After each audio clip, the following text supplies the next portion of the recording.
nwoke ahụ nwekwasịrị na ya laikere na ya mara mma na ya alụọla nwaanyị na nwunye na ọwa agadi nwaanyị na nwunye mụrụ ya ụmụ nwaanyị anọ ọ mụrụ ya nwoke na ya ga-alaiki ịlụ ka ị mụtara ya nwa nwoke ọlụlụ alụ nwunye ya nụntara ịhụbeda anya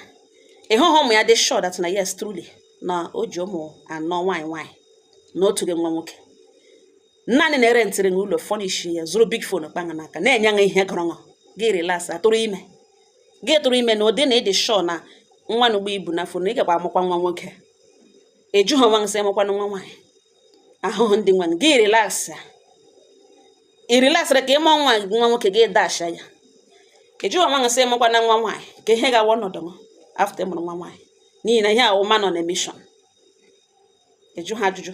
gbasara ndụ gị relax na-eri ihe gụrụ anya isi na gị chọpụtazie na nwaanyị nọ ntara sọba na menopause na ọ wee young girl she na a rich family in fact na ọ ya nwa bugedi ya na nwaanyị na o ji ụmụ nwoke atọ rụrụ ime ka anọ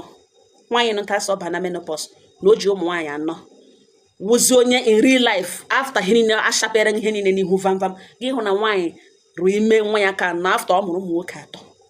from a rich family nne onye mere ụmụ nwaanyị ụfọdụ ụmụ agbọghọ bịara ya nwa nwaanyị ibe m